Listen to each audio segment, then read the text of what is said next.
Estamos en otra versión del Metro Podcast de Metro Libre con la abogada Karisma Caramañites y con el colega Fernando Correa. Porque ella es protagonista de un acontecimiento que ha llamado la atención nacional.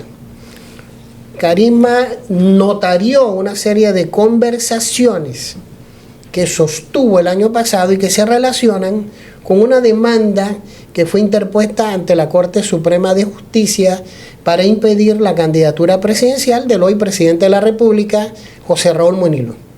Estas conversaciones revelan que hubo una trama, Sí. lo que llamamos una conspiración. Se armó una narrativa, y lo vuelvo y lo repito, donde participaron una cantidad de personajes muy conocidos en la vida pública panameña. Y como esto es información, le hemos pedido a Karisma Caramañites que nos cuente su versión, la parte de esa historia que los panameños están esperando que se le den algunos detalles. Bueno, primero quiero darles las gracias por el espacio, porque hasta ahora había estado queriendo hablar sobre mi versión de lo ocurrido y no había encontrado un espacio apacible que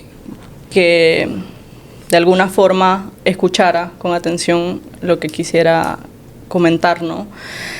Bueno, primero respecto a lo que mencionó de que la intención de la demanda sobre el que no corriese el actual presidente, la verdad esa no era mi intención en el momento. Mi intención era generar de alguna forma una consulta al tribunal sobre que no ha regulado un tema tan particular, una situación que se da y de alguna forma debe llenarse ese vacío. Porque es que hay algo que yo creo que esto tiene un origen anterior y empieza todavía cuando Ricardo Martinelli era candidato. Sí.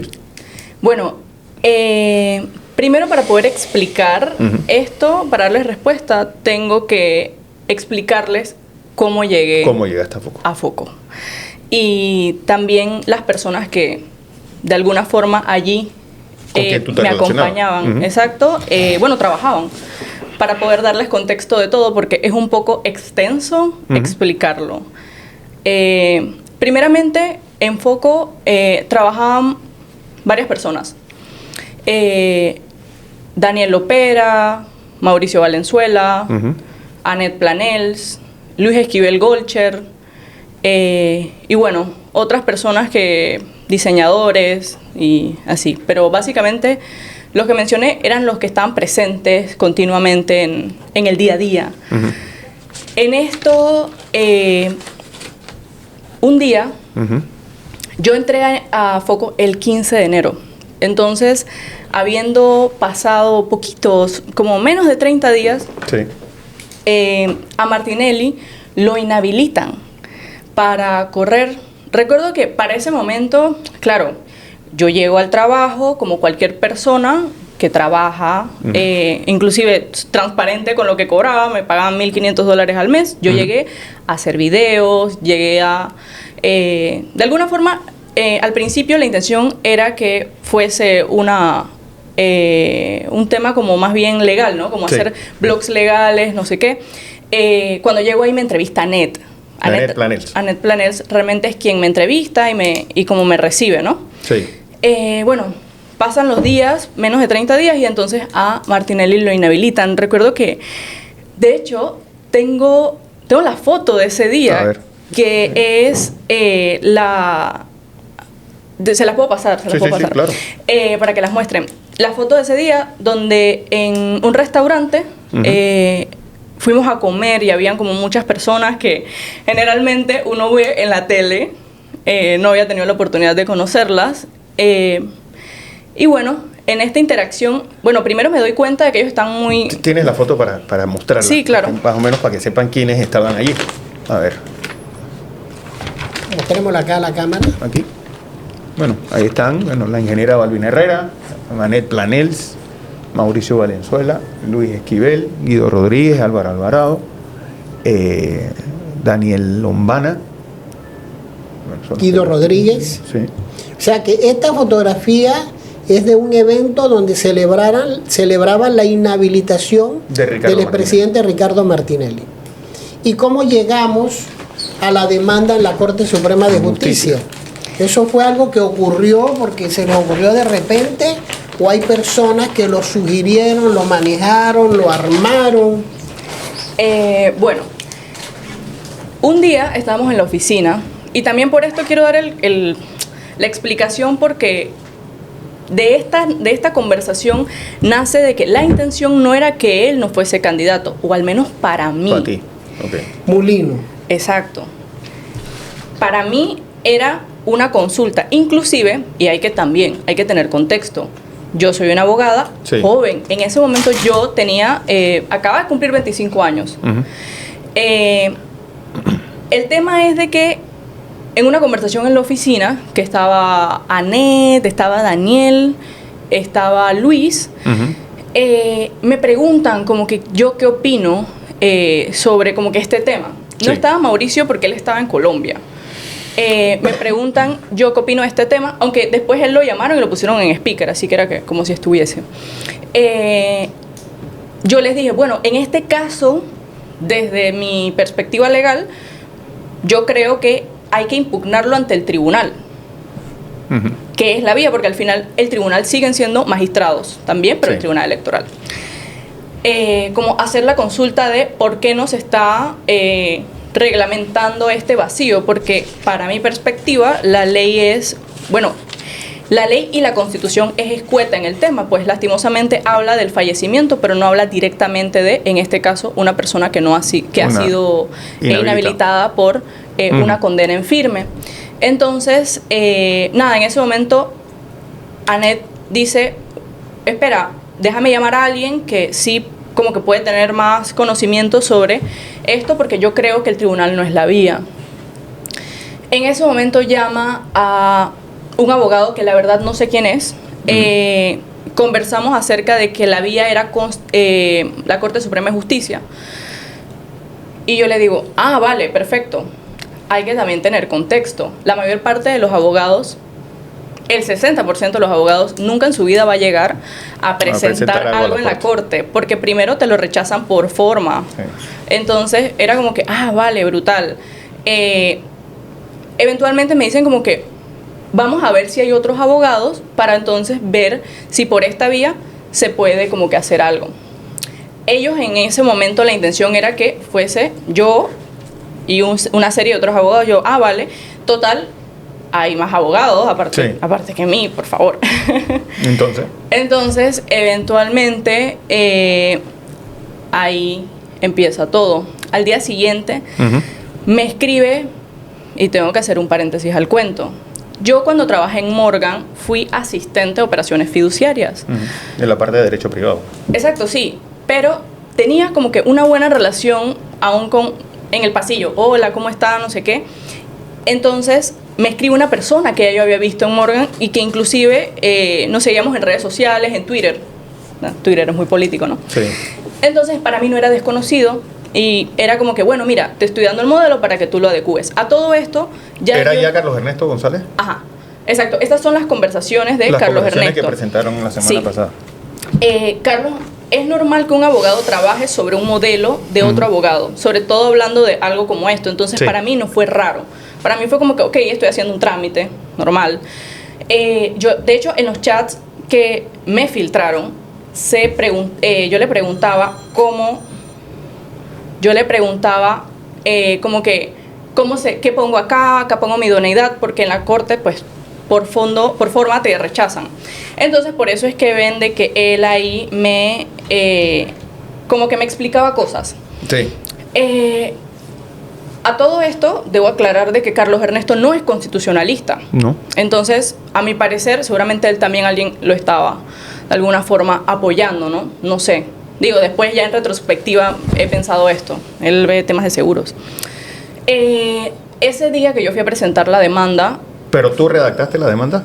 O sea, ellos me dieron un modelo y yo adecué la idoneidad, adecué algunas partes de los argumentos que estaban como vacíos. Por ejemplo, el del vicepresidente me lo habían dejado vacío. O sea, era un modelo, estaba más o menos lleno y bueno. ¿Hecho en Morgan y Morgan? Digo, yo creo que sí. Sí. Me lo pasó Carlos Ernesto trabaja en Morgan, o sea, me imagino. El tema es de que pasa ese día. Sí. Anet había logrado conseguir de que el fallo que yo iba a demandar, que era un fallo del tribunal, se lo pasaran antes. ¿A quién? Entonces, o sea, Anet había logrado que, me imagino que se le filtró del tribunal y ella recibió el fallo. El fallo de la inhabilitación de Martinelli, Anet lo tenía un día antes, que por esto fue la conversación. Porque la pregunta es, ¿hasta qué punto alguien de la corte estaba clara de que esto, o estaban claros que esto se iba a presentar? Bueno, en este momento yo la verdad desconocía como que la interacción que ellos tenían, Sí. pero pasa que después de que yo la presento, ahorita le explico, yo ese día lo presento, yo fui sola al tribunal y después, ustedes saben que en la corte nunca hay estacionamiento, Nunca hay entonces me iban a mandar sola, pero Luis Esquivel me busca y me busca a Daniel para llevarme a la corte. Entonces pues me llevaron, al final subo, la presento. Sí. Y bueno, o sea, hasta ese momento ahí no habían medios, no había nada. Para mí no estaba pasando nada extraño, ¿ok? Sí. Lo extraño pasa después. A ver. Cuando yo salgo, Anet le dice a Mauricio como que mándame las... No, Carlos Ernesto me pidió, creo que ahí sale, pero creo que él lo borró. Hay unos mensajes que él borró. Él me dice como que mándame el escrito, pues, el escrito escaneado. Yo se lo mando y tal. La prensa me hace una nota de prensa, ¿no? Normal, la noticia y así. Y veo de que ellos censuran mi nombre. Paréntesis. El momento antes de yo presentar, antes de imprimir los documentos que iba a ir a presentar en 3 juegos, yo le pregunto a Carlos Ernesto, oiga, ¿y los otros abogados para ponerle las idoneidades para que las firmen conmigo? Y él me dijo como que el tiempo apremia.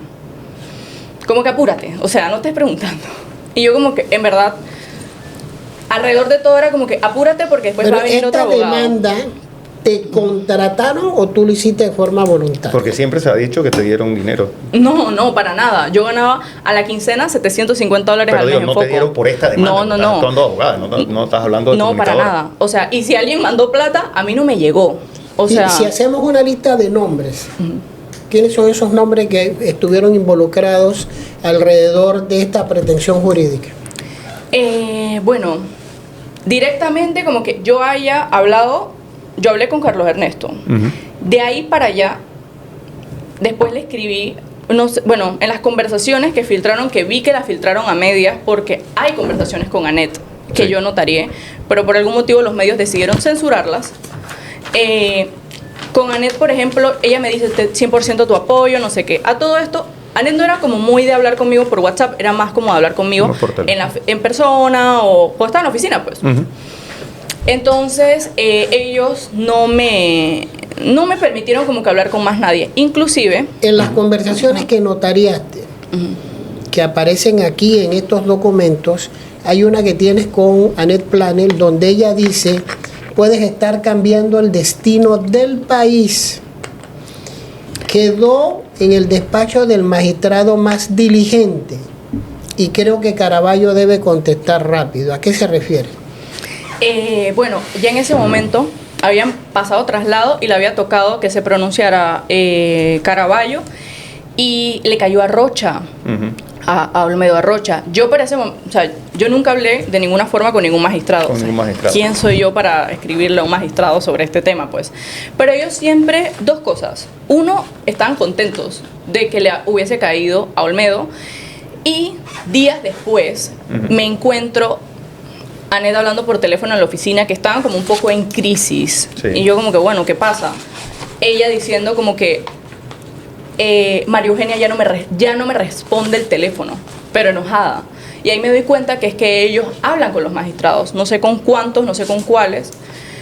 Pero para ese momento ya obviamente sí era abiertamente extraño. Al principio, como se ven los chats con Anet me hizo sentir como que yo era el paladín de la justicia. O sea, Claro. vas a cambiar el destino del país. Quien haya interactuado con Anet un poco va a saber de que, pues, una de las características que ella tiene es darte como este ímpetu. Y digo, todavía lo forma parte de su habitualidad conseguir personas jóvenes. Todas las personas que han pasado por Foco han sido, de alguna forma, jóvenes y de la nada desaparecen para siempre de la palestra pública. Me parece que es un patrón.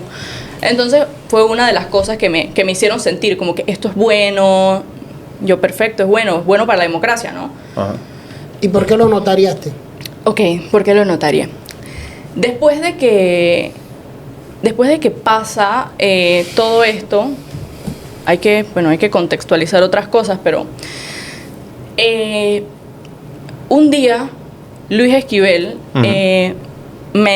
yo tengo una conversación con él. Yo renuncio a Foco al día siguiente de que yo salgo de Foco. O sea, al día siguiente de que sale el fallo, yo renuncié. ¿Por qué? Porque Mauricio no me podía echar y yo no podía renunciar. Mauricio, después de... Bueno, también quien ha interactuado con Mauricio sabe que él desvaría.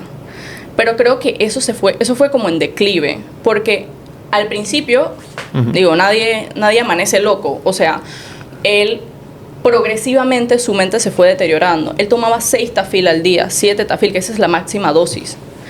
Entonces, era como que él tenía desplantes usuales de su personalidad, pero ahora estaban incrementados por el estar todo el tiempo como sedado.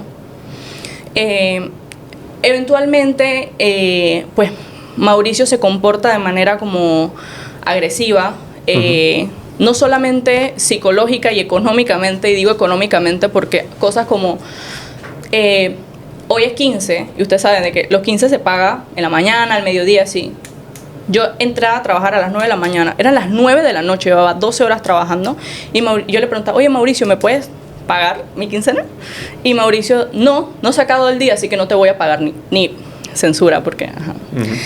Entonces, cosas como esa, o sea, quien ha interactuado con Mauricio sabe de que él desvaría. El tema es de que eventualmente pasa una situación muy específica con Mauricio, de que yo iba a pasar a todo esto. Ellos de alguna forma no me dejaban como que salir a cosas básicas. Ellos preferían como que yo comprara comida en la oficina, que no saliera a interactuar. Ahora entiendo que es porque donde si alguien me veía en la calle y de alguna forma me daba cuenta yo de lo que ellos estaban haciendo y que me estaban utilizando, o porque era más fácil a mí que a cualquiera de los abogados que representan a estas corporaciones. Sí.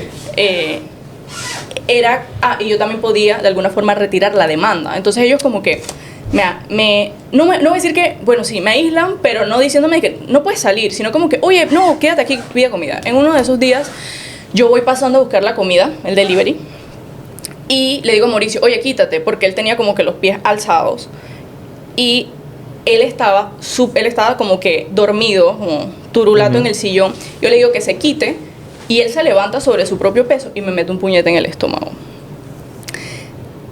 Yo me devuelvo al baño, que quedaba atrás de donde yo estaba, me encierro en el baño y llamo a Luis. Por eso él es importante en esta parte, porque de alguna forma él para mí fue como un apoyo. Y claro, fue un apoyo porque hay que contextualizar también. Las otras personas que trabajaban con Mauricio antes de mí, ya sea otras presentadoras, otras diseñadoras, ya habían pasado por episodios de agresión. Y Luis lo que hacía era intentar ayudar a quien él le estaba agrediendo, para que él como que se calmara, se devolvía, lo sacaba. En este caso Luis no estaba, entonces él llegó y ya después como que se lo llevó. Y Luis sí lo lograba como tranquilizar. Bueno, al final ese día yo me fui, yo agarré lo que pude, se me quedaron cosas, agarré lo que pude y salí. Y más nunca volví. Entonces, no, yo fui a trabajar como 2 días más después de eso y Mauricio, bueno, seguía como todo raro por las medicinas y ya después Luis me decía, espera, todavía no renuncies, espera un poquito más porque no había salido el fallo. No había salido el fallo. Entonces, ya después que sale el fallo, yo le renuncio. El fallo salió a las 4 de la mañana, yo me entero del fallo a las 6, que me levanto. Entonces, yo como a las 9 de la mañana le escribo un mensaje a Mauricio. Eso fue el 4 de mayo. O sea, yo no sabía quién había ganado, pero ya no me importaba con tal de yo salir de ese hueco en el que me había metido. ¿Y por qué notariaste los documentos? Porque yo después de que salgo acá, Luis me dice, yo le digo, oye, estoy preocupada. Y él me dice como que, oye, voy a intentar tirar un puente. Porque, claro, ya había ganado en ese momento el presidente Mulino. Y yo dije, Dios, o sea, esta interacción, él va a pensar que fui yo.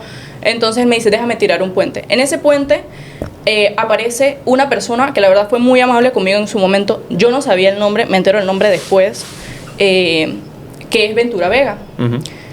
El señor Ventura me trata súper bien ese día, me conoce. Yo ese día me sentía como mal, acababa de llegar del hospital, tenía fiebre. Y él fue hasta el carro, me dijo como que no te preocupes, todo va a estar bien. Nosotros no tenemos la intención de hacerte daño. Y digo, eso me tranquilizó, pero él me dijo, vas a tener que hablar con otra persona para poder, pues, que le cuentes lo que pasó. Yo le dije, vale, está bien. Me fui, pasaron los días. Luis me lleva después donde un señor, que es el señor Héctor Infante. El señor Héctor Infante al principio también fue como muy amable conmigo y me dijo como que no te preocupes, no es nuestra intención. De alguna forma como que hacerte daño, pero necesito que para poder que me pruebes de que esto fue una conspiración, tú notaríes los chats y me los des. Sí. Entonces, ¿qué pasa? Como Carlos a mí me había borrado mensajes, yo no me había dado cuenta, porque a todo esto, desde que yo presento la demanda hasta que ella gana, habían pasado un lapso como de 3 meses. Sí. Entonces, él me había borrado cosas, pero nada, yo como respondía, yo normal, les tomé captura y le dije como que bueno, ahí puede ver alguno de los mensajes que quedaron todos. Vamos a la notaría. Luis a mí me imprime una parte de los documentos, como que al final no, y después él me manda que me lleven a que me los impriman. Ahí en la notaría me reciben, me atiende el notario, no sé qué, y los termino autenticando. Cuando finalmente lo hago, sí, yo realmente no obtuve la oportunidad de entregárselos al doctor Infante, porque yo le digo a Luis, vamos pues para entregárselo. Y él me dice, no, como que por seguridad no vas para allá de nuevo. Y yo le dije, bueno. Y él me dijo, yo paso por ellos. Y yo como que bueno, o sea, en ese momento... Estaban incluidos los Danet y los de Carlos Ernesto. Estaban incluidos los Danet, el acta original, los chats con Carlos Ernesto. Y hay algo que, bueno, no sé, el profesor Cabrera dijo en una entrevista, porque sí, aparentemente él fue quien nos recibe, que había unos comprobantes de pago. Como yo me doy cuenta de que había sido Luis. Yo no notaría comprobantes de pago. Luis tenía comprobantes de pago míos. Porque yo le dije, se me pagaba por una sociedad que se llama The Women's Gang, que es donde sale la junta directiva, era Anet, Mauricio y creo que la sobrina Anet. Entonces, o Daniel, no me acuerdo. Entonces, esas capturas me doy cuenta de que él las imprime y él las indexa a los documentos. Claro, intentando hacer ver que de alguna forma me pagaron. Pero imagínense, $750. Una demanda a la Corte Suprema de Justicia. O sea, no. Se nota que es el salario, pues. Sí, entonces, porque aquí aparecen pagos por $750 de abril, marzo, febrero. Sí. Sí, ahí se ve. Enero. O sea, y coincide con lo que ganabas como empleada del medio digital Foco. Claro, yo era una trabajadora. Pero cuando hacemos la conclusión, ¿había o no había una conspiración para que Mulino dejara de ser candidato? ¿Había o no había una trama? Bueno, para mí, después de que presento la demanda y sigo interactuando y trabajando en el medio, me doy cuenta de que en efecto era de alguna forma a conveniencia de los que estaban detrás de Foco, ¿no? De Anet, de sus financistas o así. Que a mí me dijesen como que, vamos a hacer tal cosa con la intención de que él no. Para mi perspectiva, sí, yo estaba haciendo algo correcto y me doy cuenta de que eso beneficia al final la estructura que ellos habían generado. ¿Quién era el candidato entonces de ellos? Bueno, abiertamente en la oficina se hablaba siempre de Rómulo. ¿De Rómulo? Sí, de hecho en los grupos de WhatsApp tengo mensajes de Mauricio diciendo voten por Rómulo. Porque la pregunta es, porque hay algo que no cuadra y es que dentro de los chats tuyos con Carlos Ernesto, él habla como que Rómulo no se entere que me mata. Claro. Digo, lo que pasa es que también en ese momento yo estoy siendo como de alguna forma la mensajera, ¿no? Como que, oye, veías tal cosa. A mí nadie me iba a decir ¿Quién me iba a contar? Dice, oye, Rómulo sabe. Nadie. Él lo iba a negar para que yo no me diese cuenta. Porque claro, como les digo, yo no hablé con más nadie aparte que con él. Entonces, con él y con Anet y con la gente de la oficina. Entonces, ellos abiertamente no hablan de es que es Rómulo o es que es tal persona. Simplemente es como, él está intentando de alguna forma defender también su trabajo. Eso es lo que yo considero, ¿no? Oye, Aquí hay una narrativa. Tú mencionas nombres, fechas, situaciones. Si te dijeran, pruébalo, ¿por qué la palabra tuya contra la de otro? Sí. Tú te someterías a un polígrafo, irías donde una persona que lo registre. Claro. Sí, fue lo que yo viví, 100%. El tema es de que vamos a ver si Anet Planel se quiere sentar en un polígrafo, si Luis Esquivel Golcher se quiere sentar en un polígono y si Mauricio Valenzuela se quiere sentar en un polígrafo. O sea, no creo que ellos quieran hacerlo, pero si hay que hacerlo, nos sentamos y Porque eso es verídico. María Eugenia no me coge el teléfono. Quiere decir que sí le cogí el teléfono. Sí, es lo que entiendo. O sea, si hablas en pasado de ya no me respondes porque en un momento Pero te respondía. En este caso específico, Anet te dijo alguna vez que había hablado con la presidenta de la Corte. No, pero como les digo, están muy confiados de que eso iba a ser así. Inclusive, bueno, yo tengo el resto de los chats. Tengo chats con Luis, donde él me dice como que le cayó al Olmedo, entre comillas. Entonces, ahí ya había pasado el tema de la repartición. O sea, que ya yo la había presentado y por ende yo dije, lo que pasa es que... La aceptaron y la están repartiendo ya. Claro, pero están como muy contentos por ciertas particularidades y ahí me doy cuenta de que, claro, es que seguramente ya lo tenían planeado. El tema es que lo tenían planeado y no me avisaron que lo tenían planeado, ¿saben? Y de paso no me pagaron y lo tenían planeado.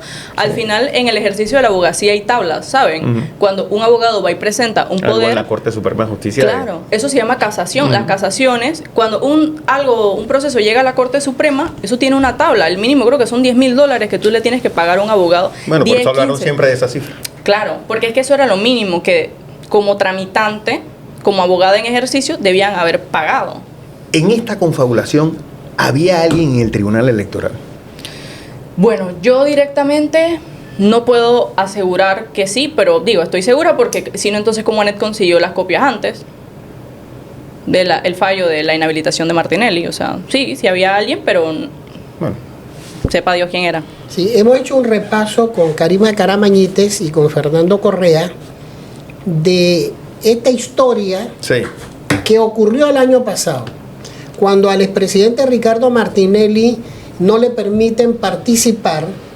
José Raúl Mulino, su vicepresidente, es presentado como el candidato y hay una serie de maniobras para impedir que sea candidato. Parte de esta historia es una demanda que se presentó ante la Corte Suprema de Justicia y que Karima Caramañite ha dado nombres, fechas, notarió documentos y ha retado a las personas que han mencionado a que se sometan a un polígrafo para certificar la verdad de ese acontecimiento que es parte de la historia de este país, ¿no? Porque hay algo que también llama la atención y es ¿de qué vive Foco? Bueno, si yo les contara. No, estoy aquí para contarles, ¿verdad? Claro. Bueno, nosotros, y digo nosotros porque cuando me tocaba hacer videos eventualmente, Daniel era el que le tocaba mandar las cotizaciones, ¿no? A clientes honrados, clientes que estuviesen dentro de los márgenes de la ley. Cosas como Más Móvil pagaba pautas a 30 días, Atens, o sea, cosas normales. Pero yo también, eventualmente, Daniel como que se ausentaba mucho y me ha tocado a mí como que mandar cotizaciones, no sé qué, hacer trabajo como muy de oficina, ¿no? En esto, bueno, Mauricio siempre fue como muy de alardear de ciertas cosas. Entre ellas, me doy cuenta de que uno de los patrones de conducta, claro, estoy conviviendo todos los días al menos 12 horas en la oficina, entonces te empiezas a dar cuenta de que cuando hay noticias importantes, que es como que, bueno, vamos a ver qué hay en el día. le dice Daniel a Mauricio, entramos a la oficina, hablamos sin que nadie nos escuche. Sale Mauricio, oye, tenemos que hablar de tal y tal. Tenemos que hablar, y aquí está información. Cuando ves, dije, una noticia hace 30 años, una noticia hace 20 años y una noticia de hace 5 años. Dije, perfecto. Y tienes que mencionar esta tal cosa, adicional a la información, pero de manera como despectiva o negativa. Y es como que, ok, y dame la información de lo último que me estás diciendo. Y es que, no, haz un guacho ahí. O sea, como que haz un refrito, le llamaban refrito. Haz un refrito de... Y yo como que, ok, pero lo último no me estás dando de dónde estás sacando eso. O sea, estás de alguna forma calumniando o mintiendo. Esto ocurría sistemáticamente. Y a la persona a quien le hacían esto era lunes, martes, miércoles, jueves, viernes, lunes, así hasta que nuevamente se metían nuevamente al cuartito y decían, no, ya no, baja las publicaciones. Entonces me doy cuenta de que es sistemático. Me doy cuenta de que de alguna forma... Como por ejemplo aquí en... una de las personas, y Mauricio se burlaba de él abiertamente, como que este man, no lo puedo decir porque estamos en tele. ¿En tele? Algún insulto, como que este ahuevado, se me acabó la plata, por ejemplo, y agarraban a Pineda, que digo, no es un santo de mi devoción, pero al final sigue siendo... un ser humano, hombre. Claro, entonces yo me daba cuenta de que cuando ellos estaban viendo como aprietos económicos, comenzaban a hacer estos refritos y era un patrón. También recuerdo que se lo hacían empresas. Era como que, viene una licitación. Vamos a revisar las licitaciones para generar campañas. A veces esta información no necesariamente era como que una licitación, porque una de las cosas que uno no, desde el exterior no se da cuenta, porque uno ve siempre es a Mauricio, pero quien genera las investigaciones internamente siempre fue Luis. Luis es muy bueno investigando y eso es cierto. Mauricio está demasiado desequilibrado emocionalmente para leerte una página completa. Entonces muchas veces de lo que se revisaba y como que los temas que se iban a generar no provenían de Mauricio, provenían de Luis. Y bueno, Daniel, dentro de todo, Daniel es un cineasta, o sea, él sí entiende las cosas, pero al final él no investiga, lo basiquito, ¿no? Y bueno, ahí te das cuenta de qué vive Foco. Bueno, de eso y de sus financistas. Ana Matilde Gómez dio una entrevista explicando de que ella en la campaña era Movín y personas como... Y Canet un día la dejó sin presupuesto y sin más a ella y al resto de los candidatos. Y que en la entrevista ella cita, Mariloli como que dio la plata y al final como que decidieron igual abandonarnos y nadie me ha dado la cara, no sé qué. Sería bueno de que de alguna forma, no sé si quieren buscar y escuchar la entrevista, porque esa entrevista generó una crisis dentro de la oficina también acerca de los financistas. Mariloli es la esposa de Federico Humbert, entiendo, ¿no? Era un nombre bastante recurrente en la oficina. Bueno, esto es de lo que vive. Yo pienso que... ¿Y vas a hacer públicas las otras conversaciones? Digo, mi intención es... Yo no hubiera querido llegar hasta como que este punto. Yo no hice públicas esas conversaciones. Yo las notaría porque en efecto así fueron. Pero aparentemente quien me las filtra es Luis, con la intención obviamente de que, no sé, quizás de dañarme, pero... ¿Cómo puedes dañar a alguien que no entendía bien lo que estaba pasando? ¿Cómo puedes dañar a alguien que no se le pagó por lo que hizo? Porque tú hiciste un video pues, donde casi al borde del llanto. Decías que te habían dejado sola, que te hicieron, te usaron y que bueno, tenías miedo de que esto tuviera represalia. Miren, la verdad, en ese punto, yo después de que notario esto y como que converso en su momento con el doctor Infante, no sé si directamente él le dijo al presidente, pero estoy segura de que el presidente de alguna forma directamente hasta ahora no tengo pruebas de que hayan hecho como algo en mi contra, y ese nunca fue realmente mi miedo, porque si no desde el principio hubieran hecho algo, no. Pero quien sí me asusta es las confabulaciones que genera Anet, las confabulaciones que genera Mauricio, las confabulaciones que genera Luis. Lo que pasa es que te das cuenta de que ellos son muy ágiles para encontrar espacios chiquitos donde les den cabida. A mí me parece que esas conversaciones lo que hicieron fue generarle un espacio a ellos para que conversaran con las personas a quienes quisieron de alguna forma sacar del juego. Claro. Pero se quedaron con ellos. Entonces les das espacio, les das información. Ellos, Foco en este momento, entiendo de que continúa trabajando. Ellos tienen pauta de presidencia. O sea, te das cuenta de que estás financiando a las personas que te hicieron daño. Porque con el gobierno anterior, por ejemplo, con el vicepresidente nunca se metieron. Sí. Y era raro, ¿no? Bueno, una de las cosas que siempre se repetía, no sé, Mauricio siempre se burló de Varela como que, ay, no hay nada peor que un expresidente que necesita atención. Y en efecto, él lo llamaba todo el tiempo y Mauricio a veces no respondía. Pero yo creo, y ahora entiendo el patrón, antes eran amigos de Varela, sí.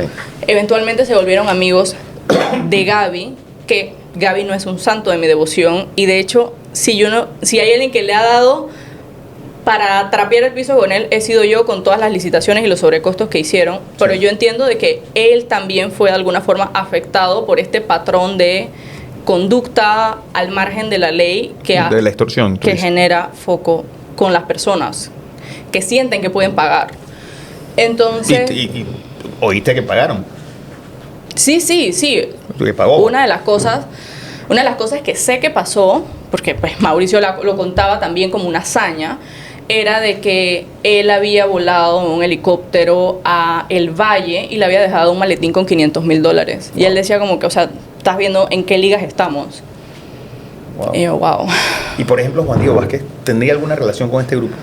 Bueno, yo sé que se va bien con Anet, le soy muy honesta. Nunca apareció en la oficina, nunca vi. Mauricio, de hecho, lo odia, pero siempre fue como que Anet y Luis era como que, oye, man, bájale 3 en contra de Juan Diego.